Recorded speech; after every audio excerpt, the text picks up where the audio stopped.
안녕하십니까, 하경민입니다. 성공투자 오후 증시 오늘은 시장 진단으로 문을 열겠습니다. 오늘 이 시간 유진투자증권 서울 WM센터의 김영재 이사 모셨습니다. 어서 오세요. 네, 안녕하십니까. 네. 일단 어제 FOMC 회의 결과가 나오고 그래도 네. 파월 연준 의장이 앞으로 금리 인상 속도에 대해서 조절 가능성을 내비치면서 미국 증시는 물론이고 국내에도 어느 정도는 호재가 됐습니다. 특히나 국내 외환 시장에 상당한 호재가 되면서 달러화에 대한 원화 환율 어제 17원 넘게 하락을 했는데 사실 한미 간의 금리는 역전이 됐잖아요. 이 네. 부분은 환율에 상당한 상방 압력을 가하는 이슈인데 오늘은 또 5원 넘게 상승을 하고 있거든요. 앞으로 방향을 어떻게 잡을까요? 근데 사실 방향성은 네. 연말로 갈수록 좀 하락할 것으로 일단 보고 있었는데요. 네. 달러 강세가 약세로 좀 전환되는 근본적인 전제 조건이 크게는 두 가지가 있었습니다. 첫째가 연준이 그런 긴축 속도를 좀 완화하는 쪽으로 좀 조절하는 것이 가시화되었을 경우, 그리고 두 번째는 유로존 경기가 지금 회복되는 모습이 나타났을 경우입니다. 근데 이번에 그 연준이 말씀하신 것처럼 물가 관련 경제 지표가 좀 안정되는 모습이 나온다면 좀 속도를 완화할 가능성도 있다, 이런 식으로 얘기를 했기 때문에 일단 달러 강세는 조금 주춤해졌다라고 볼 수 있습니다. 하지만 여기서 급격한 하락은 있지 않을 수 있다, 왜 없다라고 보고 있는데 그것은 두 번째 전제 조건인 유럽이 아직까지 에너지와 관련된 그런 문제를 좀 해결하지 못하고 있기 때문에 아직도 우려가 되는 상황이 많다라고 생각되는 부분이 있기 때문입니다. 결국 이런 것이 좀 복합적으로 좀 맞물리면서 현재로서는 큰 폭의 환율 하락은 없지 않겠느냐를 보고 있는데, 근데 이제 최근에 저는 긍정적으로 보는 것이 사실 경기 침체 우려감으로 인해서 사실 득이 좀 되는 경우가 좀 생기고 있습니다. 그 이유는 뭐냐면 지금 인플레이션에 영향을 줬던 원자재 가격이 경기 침체로 수요 둔화 우려감에 좀 가격이 하락한 경우도 있었고, 또한 이 연준 같은 경우도 만일 경기 침체가 있지 않고 그냥 경기가 계속 좋고 인플레만 지속된다면 결국은 더 공격적인 긴축으로 나설 수 있기 때문에 오히려 지금 현재로서 주식시장에는 경기 침체 우려감이 조금 있는 것이 유리하다고 좀 보고 있습니다. 그리고 지금의 미국 상황이 과거의 그런 경기 침체와는 좀 다른 면이 있다라는 분석이 상당히 많이 진행되고 있는데 사실 예년부터 이뤄왔던 미국의 과거의 경기 침체기에는 공통적으로 나타나는 현상들이 있었습니다. 그것은 경제 성장률이 좀 하락을 하면 결국 실업률이 올라가게 되고 여기에 그러니까 실업에 따른 또 소비가 둔화되면서 기업들의 실적이 악화되는 이런 악순환이 반복되었다는 것이 그 특징이었는데, 현재 나타나고 있는 경기 침체 우려감은 이렇습니다. 지금 경제 성장률이 둔화가 분명히 지금 나타나고 있습니다. 근데 여기에 소비가도 좀 둔화되는 모습도 나타나고는 있지만 그렇지만 지금 기업들 같은 경우에는 해고를 하지 않고 오히려 노동시장은 좀 강한 모습을 보여주고 있습니다. 그리고 기업들의 이익도 증가하고 있는 중이고 또 기업들은 투자를 하지 않아서 막대한 현금을 보유하고 있는 중입니다. 이게 월스트리트저널에서 이런 얘기를 나왔는데, 이것이 아무래도 베이비 부머 세대가 은퇴를 함으로 인해서 노동시장에서의 그런 일자리가 크게 증가한 면이 좀 있고, 여기에 팬데믹 하에서 노동력이 급격하게 부족했던 기업들이 해고보다는 일단은 그 노동자를 더 지금 보유하고 있는 그런 정책을 쓰고 있기 때문이다라고 보고 있습니다. 그렇지만 이런 현상이 오랫동안 지속될 가능성은 없는데, 결국 궁극적으로 본다면 기업들이 다시 투자를 증가시키는 긍정적으로 방향으로 나가든지, 아니면 경제가 이제 둔화되면서 생산 감소에 따른 실업률 증가가 나타날 가능성이 있을 것입니다. 그래서 앞으로는 향후에 미국의 고용 지표가 인플레이션이라든지 연준의 그런 정책 방향성이 상당히 중요한 역할을 할 것이라는 점 참고하실 필요가 있고, 결국 환율이 지속적으로 하락한다면 환차손에 따른 외국인의 지속적인 매수 우세가 들어갈 수 있어서 예상보다는 좀 반등의 기간 또는 폭이 좀 확대될 수 있다라고 보시는 것이 좋을 것 같습니다. 그러니까 환율이 하향 안정화의 속도는 그렇게 빠르진 않을 수 있겠지만 그래도 하향 안정화는 될 것이고 외국인 순매수가 시장의 반등을 이끌 수는 있을 것이다. 긍정적으로 보시는 거예요? 그렇죠. 지금 사실 모든 대형주라든지 이런 거의 키는 결국 외국인이 매수를 해주느냐가 중요한데, 지난번에 삼성전자에서도 말씀드렸지만 환율이 가장 핵심적인 그 시장을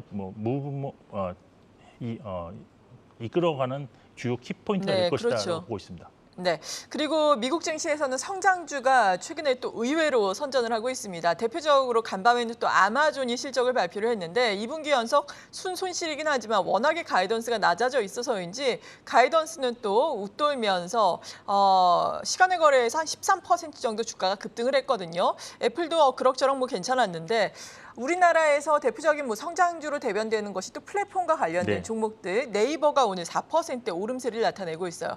이러한 플랫폼 우리나라의 성장주의 전망은 어떻습니까? 성장주 전망은 사실 추세를 바꾸기는 아직은 어렵다고 보고 아직은, 있지만 네. 단기적으로 기술적 반등은 충분히 가능하다라고 보고 있습니다. 그 이유는 사실 인터넷 대표 종목인 뭐 네이버, 카카오 같은 경우가 크게 세 가지 원인으로 최근 뭐 1년 거의 1년간 하락을 했다라고 보고 있는데 금리 인상에 따른 높은 밸류를 받았던 성장주에 대한 멀티플 하락이 나타나면서 적정 기업 가치가 감소를 했고요. 두 번째로는 글로벌한 규제가 동시다발적으로 나타나면서 글로벌 성장주들이 이에 따른 하락을 했습니다. 그래서 이에 동참했다고도 볼 수 있고 마지막으로는 팬데믹 당시에 크게 성장했던 온라인 시장에 대한 둔화 가능성이 좀 나타났기 때문에 지속적인 하락을 했다. 근데 사실 이것을 차지하고서라도 이렇게 급락한 것은 좀 이례적인 현상인데 아무래도 유동성이 빠지면서 시장에서 성장주를 매입할 그런 동력이 없었던 것이 주가 급락의 실제 원인이다라고 보고 있습니다. 그렇지만 단기적으로 네이버, 카카오 반등 가능성이 높아지고 있다고 보고 있었는데요. 미국 시장 성장주들이 반등하는 동안에도 국내 성장주들 같은 경우는 의미 있는 반등은 없었기 때문입니다. 그리고 실적을 보더라도 지금 이 연간 이익 전망은 꾸준하게 증가하고 있는데 특히 하반기에는 매출단에서는 광고 수수가 높은 부분이 고동장하고 있어서 믹스 개선이 좀 가능하고 또 비용 측면에서는 신규 채용이 감소되면서 마케팅 비용 증가율도 감소될 것으로 기대되고 있어서 실적은 뭐 꾸준하게 상승으로 우상향할 것으로 좀 기대되고 있습니다. 네. 그리고 이 두 종목 중에서는 저는 네이버를 더 선호한다고 볼 수 있는데 카카오는 매출이 국내에서 주로 발생하는 관계로 경기와 관련된 정부 규제의 노출도가 상대적으로 높을 수 있었을 것으로 보여서 해외 매출 성장에 유리한 네이버가 좀 더 안정적인 그런 성장이 나타나지 않을까라고 기대하고 있기 때문입니다. 기술적으로 아직 추세를 돌리긴 힘들지만 최소한 그 이격을 메꾸는 수준까지의 반등은 기대할 수 있다고 판단하고 있습니다. 네, 그렇군요. 기술적 반등은 가능할 수 있겠다. 네이버, 카카오 가운데서 네이버를 선호주로 말씀을 해주셨고 그리고 최근에 미국에서 반도체 지원법이 하원을 통과를 했습니다. 바이든 대통령이 이제 서명만 남겨두고 있다고 하는데 네. 이 규모가 상당합니다. 363조 원에 달하는데 물론 인텔을 중심으로 또 아무래도 또 만들어졌을 수 있기 때문에 미국 기업의 수혜가 가겠지만 그래도 우리나라의 삼성전자라든지 또 SK 쪽의 수조 원대 세제 혜택도 있을 수 있을 것이다. 이런 전망도 나오고 있잖아요. 네. 주가 측면에서는 어느 정도 호재가 될 수 있을까요? 일단은 반응을 하지는 않고 있는데. 네, 반응이 안 나타난 예. 이유는 결국 이것이 이제 순차적으로 상당히 장기간에 걸쳐서 진행될 사안이기 때문에 단기적으로는 크게 반응하고 있지 않고 네. 또 하나 이제 또 볼 것이 중국과의 또 관계도 고려해야 된다라고 보고 있습니다. 먼저 말씀드리면 일단 국내 반도체 산업 측면으로 볼 때 이번 법안의 통과로 인해서 국내 기업은 이제 미국 내 반도체 공장을 짓는 기업에 주는 25% 세액 공제를 좀 확정했기 때문에 뭐 단기적으로는 뭐 시차가 존재하긴 하겠지만 좀 장기적으로는 영향은 좀 있다라고 보시면 될 것 같습니다. 네.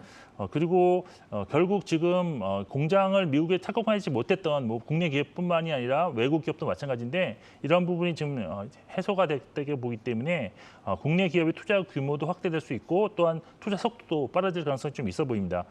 근데 이제 아까 말씀드린 것처럼 긍정적인 측면이 아니라 이제 부정적인 좀 껄끄러운 사안도 있다라고 생각해봐야 되는데 네. 아직까지 확인은 되고 있지 않습니다. 근데 원래 이 법안에는 미국 정부 지원금을 받은 기업들은 10년 동안 중국 등 우려 국가에서 생산 능력 확장을 금지하는 조항이 있었습니다. 그래서 예. 이 조항이 사실 미국 반도체 기업들도 사실 반대했던 그런 조항인데요. 부담이 될 수 있죠. 이게 만일 통과되었다면 막대한 시설 투자가 이미 집행된 국내 기업들에게는 상당히 좀 고민거리가 되지 않겠느냐라고 볼 수가 있고 또한 미국이 좀 추진하고 있는 그 칩4 동맹이라고 또 있습니다. 이것이 네. 이제 반도체 굴기를 뭐 중국에 대항해서 좀 동맹을 하자라는 이런 건데 그렇다면 만약 우리나라가 여기에 포함됐을 경우에는 국내 반도체 매출 1위 국가인 중국과의 관계도 좀 껄끄러질 수 있다라고 볼 수 있습니다. 그래서 이렇게 미국 주도의 법안이라든지 동맹 이런 것들이 나타났을 때 우리나라 기업들에게 득도 있지만 실도 있을 수 있다. 그래서 기업 간의 수혜가 참 차이가 되게 많이 날 거라고 볼 수 있어서 이런 거는 옥석 가리기가 좀 필요해 보이고 결국 반도체 종목은 일단 전제 신장과 연동한 매매 전략으로 대응하시는 것이 현재로서는 가장 좋지 않겠느냐라고 판단하고 있습니다. 네, 그렇군요. 일단은 또 세부적인 법안을 우리가 확인을 해봐야 되겠고 세부적인 법안이 확인 가능해진다면 또 증권사에서 여러 가지 옥석을 가린 리포트를 내겠죠. 확인을 해보면서 다시 한번 깊이 있게 생각을 해봐야 되겠습니다.